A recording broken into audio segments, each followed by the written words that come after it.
The Epic of Gilgamesh. Prologue. Gilgamesh, King in Uruk. I will proclaim to the world the deeds of Gilgamesh.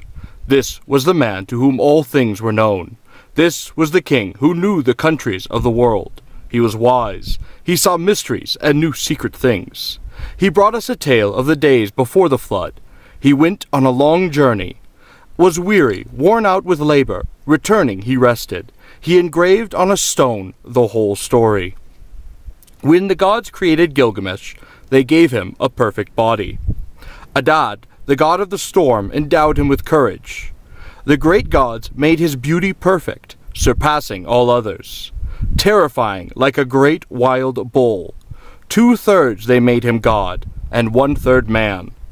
In Uruk he built walls, a great rampart, and the temple of blessed Anan for the god of the firmament, Anu, and for Ishtar, the goddess of love. Look at it still today, the outer wall where the cornice runs. It shines with the brilliance of copper, and the inner wall, it has no equal. Touch the threshold, it is ancient. Approach the Anan, the dwelling of Ishtar, our lady of love and war, the like of which no latter-day king, no man alive can equal. Climb upon the wall of Uruk, walk along it, I say, regard the foundation terrace, and examine the masonry. Is it not burnt brick and good? The 7 sages laid the foundations. The coming of Enkidu. Gilgamesh went abroad in the world, but he met with none who could withstand his arms, till he came to Uruk. But the men of Uruk muttered in their houses.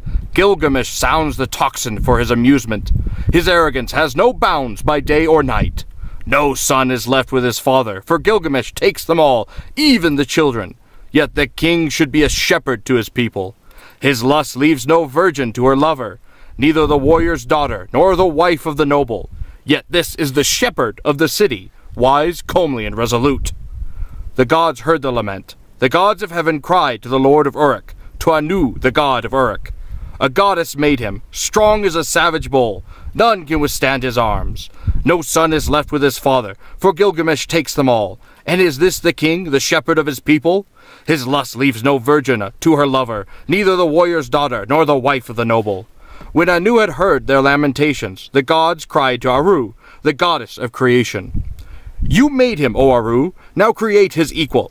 Let it be as like him, his own reflection, his second self, stormy heart for stormy heart. Let him contend together, and leave Uruk in quiet. So the goddess conceived an image in her mind, and it was the stuff of Anu and of the firmament. She dipped her hands in water, and pinched off clay. She let it fall in the wilderness, and noble Enkidu was created. There was virtue in him, of the god of war, of Nintaru himself. His body was rough. He had long hair like a woman's. It waved like the hair of Nisab, the goddess of corn. His body was covered with matted hair like Samkuns, the god of cattle. He was innocent of mankind, and he knew nothing of the cultivated land.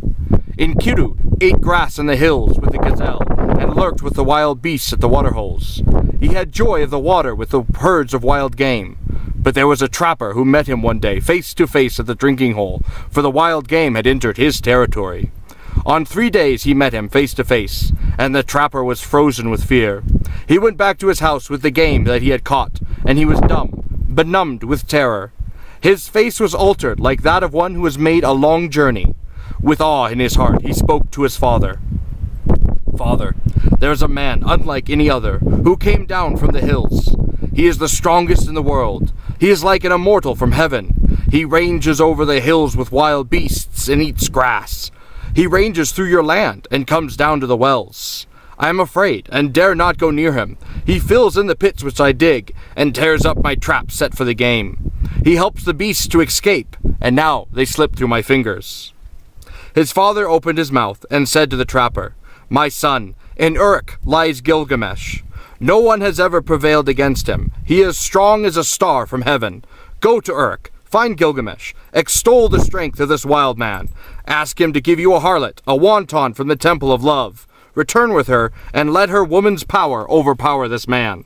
When next he comes down to drink at the wells, she will be there, stripped naked, and when he sees her beckoning, he will embrace her, and then the wild beasts will reject him. So the trapper set out on his journey to Uruk, and addressed himself to Gilgamesh, saying, "A man unlike any other is roaming now in the pastures. He is as strong as a star from heaven, and I am afraid to approach him. He helps the wild game to escape. He fills in my pits and pulls up my traps." Gilgamesh said, "Trapper, go back. Take with you a harlot, a child of pleasure. At the drinking hole she will strip, and when he sees her beckoning he will embrace her, and the game of the wilderness will surely reject him." Now the trapper returned, taking the harlot with him. After a 3 days' journey they came to the drinking hole, and there they sat down. The harlot and the trapper sat facing one another, and waited for the game to come. For the first day and for the second day the two sat waiting, but on the third day the herds came.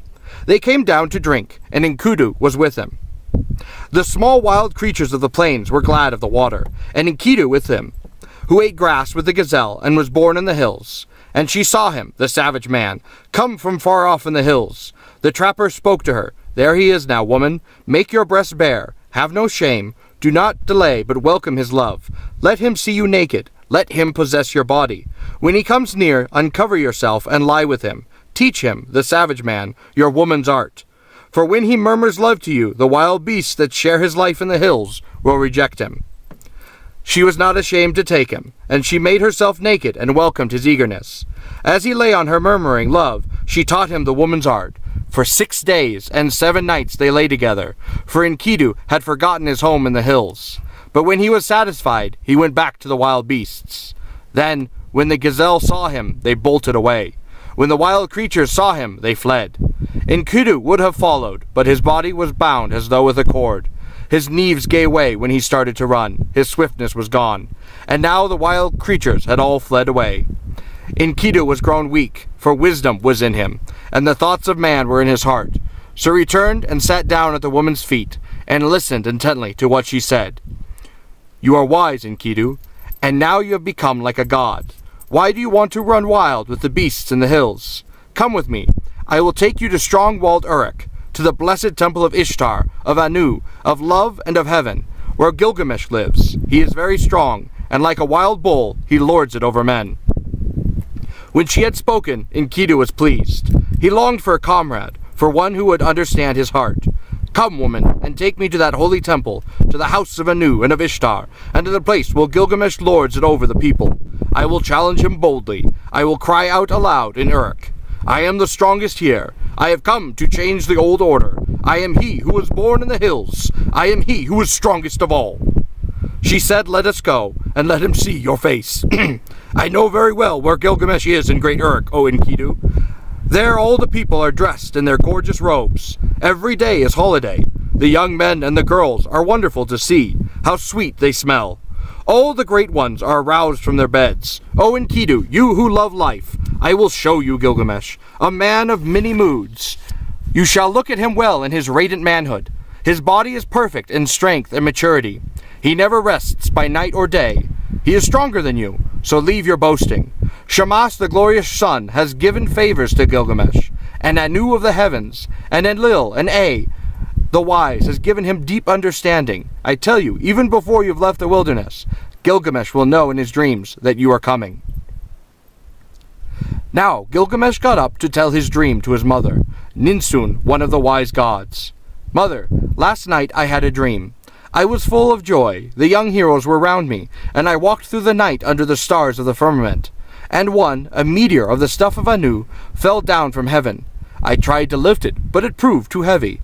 All the people of Uruk came around to see it. The common people jostled, and the nobles thronged to kiss its feet. And to me its attraction was like the love of woman. They helped me. I embraced my forehead, and I raised it with throngs and brought it to you, and you yourself pronounced it my brother." Then Ninsun, who was well beloved and wise, said to Gilgamesh, "This star of heaven, which descended like a meteor from the sky, which you tried to lift, but found too heavy, when you tried to move it, it would not budge, and so you brought it to my feet. I made it for you, a goad and spur, and you were drawn as though to a woman. This is the strong comrade, the one who brings help to his friends in his needs. He is the strongest of the wild creatures, the stuff of Anu, born in the grasslands, and the wild hills reared him. When you see him, you will be glad. You will love him as a woman, and he will never forsake you. This is the meaning of the dream." Gilgamesh said, "Mother, I dreamed a second dream. In the streets of strong-walled Uruk there lay an axe. The shape of it was strange, and the people thronged around. I saw it and was glad. I bent down, deeply drawn towards it. I loved it like a woman, and wore it at my side." Ninsun answered, "That axe which you saw, which you drew so powerfully like love of a woman, that is the comrade whom I give you, and he will come in his strength like one of the host of heaven. He is the brave companion who rescues his friends in necessity."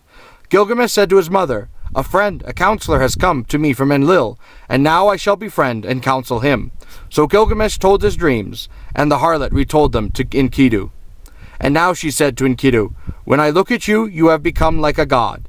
Why do you yearn to run wild again with the beasts in the hills? Get up from the ground, the bed of a shepherd." He listened to her words with care. It was good advice that she gave. She divided her clothing in two, and with one half she clothed him, and with the other herself. And holding his hand, she led him like a child to the sheepfolds into the shepherds' tents. There all the shepherds crowded round to see him. They put down bread in front of him, but Enkidu could only suck the milk of wild animals. He fumbled and gazed, at a loss what to do, or how he should eat the bread and drink the strong wine. Then the woman said, "Enkidu, eat bread, it is the staff of life. Drink the wine, it is the custom of the land." So he ate till he was full, and drank strong wine, 7 goblets. He became merry, his heart exulted, and his face shone. He rubbed down the matted hair of his body, and anointed himself with oil. Enkidu had become a man, but when he had put on man's clothing, he appeared like a bridegroom. He took arms to hunt the lion, so that the shepherds could rest at night. He caught wolves and lions, and the herdsmen laid down in peace. For Enkidu was their watchman, that strong man who had no rival. He was merry living with the shepherds, till one day, lifting his eyes, he saw a man approaching. He said to the harlot, "Woman, fetch that man here. Why has he come? I wish to know his name." She went and called the man, saying, "Sir, where are you going on this weary journey?" The man answered, saying to Enkidu, "Gilgamesh has gone into the marriage house and shut out the people. He does strange things in Uruk, the city of great streets. At the roll of the drum, work begins for the men and work for the women. Gilgamesh the king is about to celebrate marriage with the queen of love, and he still demands to be the first with the bride, the king to be first and the husband to follow. For that was ordained by the gods from his birth, and from the time the umbilical cord was cut. But now the drums roll for the choice of the bride, and the city groans." At these words Enkidu turned white in the face.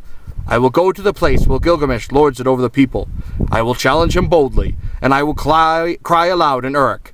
I have come to change the old order, for I am the strongest here." Now Enkidu strode in front, and the woman followed behind. He entered Uruk, the great market, and all the folk thronged around him where he stood in the street in strong-walled Uruk. The people jostled. Speaking of him, they said, "He is the spit of Gilgamesh. He is shorter. He is bigger of bone. This is the one who is reared on the milk of wild beasts. His is the greatest strength." The men rejoiced. Now Gilgamesh has met his match. This great one, this hero whose beauty is like a god. He is a match even for Gilgamesh. In Uruk, the bridal bed was made, fit for the goddess of love. The bride waited for the bridegroom, but in the night Gilgamesh got up and came to the house. Then Enkidu stepped out. He stood in the streets and blocked the way. Mighty Gilgamesh came on, and Enkidu met him at the gate. He put out his foot and prevented Gilgamesh from entering the house. So they grappled, holding each other like bulls. They broke the doorpost and the walls shook. They snorted like bulls locked together. They shattered the doorpost and the walls shook. Gilgamesh bent his knee with his foot planted on the ground, and with a turn Enkidu was thrown. Then immediately his fury died. When Enkidu was thrown, he said to Gilgamesh, "There is not another like you in the world. Ninsun, who is as strong as a wild ox in the briar. She was the mother who bore you. And now you are raised above all men. And Enlil has given you the kingship, for your strength surpasses the strength of men." So Enkidu and Gilgamesh embraced, and their friendship was sealed.